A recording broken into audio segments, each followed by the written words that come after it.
આ ગાંધીજીના ગુજરાતમાં દારૂબંધીનો કાયદો છે, પણ હપ્તા લેતી આ સરકારે દારૂબંધીના કાયદાના લીરે લીરા રોજ ઉડે એવી સ્થિતિનું નિર્માણ કર્યું છે. પહેલા પણ અનેક વખત લઠ્ઠાકાંડ થયા, ઝેરી શરાબને કારણે અનેક વખત લોકોના જીવ ગયા.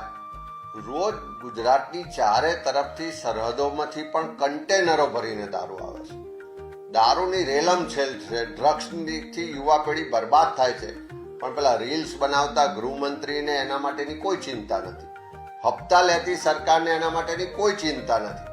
આજે ભાવનગરનો જે બનાવ સામે આવ્યો છે કે 2 લોકોના મોત થાય, આ 2 લોકોના મોત માટે જવાબદાર કોણ?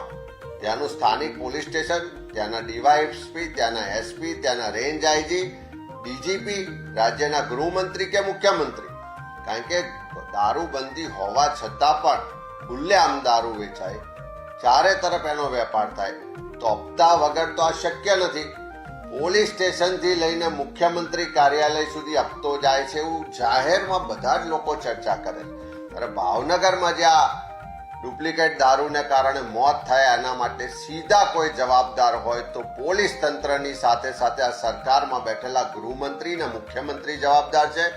આ જ રીતે લોકો મળતા રહેશે અને ગૃહમંત્રી રીલ્સ બનાવતા રહેશે, દારૂ વેચાતો રહેશે, લોકો પીતા રહેશે, મળતા રહેશે, પણ હપ્તા લેવા વાળી સરકાર કાયદાનું પાલન નહીં કરે.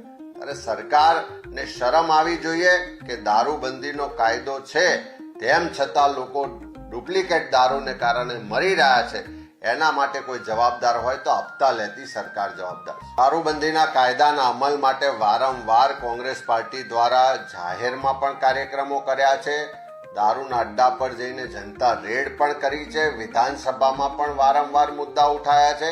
અને આવનારા દિવસોમાં પણ સરકાર હપ્તાની લાલચમાં જો દારૂબંધીનો કાયદોનો કડક અમલ નહીં કરે તો આ ગાંધીના ગુજરાતમાં નવી યુવા પેઢીને બચાવવા માટે કોંગ્રેસ જન આંદોલનના સ્વરૂપમાં પણ દારૂબંધીના કાયદાનો કડક અમલ કરાવો એ મૂવમેન્ટ લઈને નીકળીશું.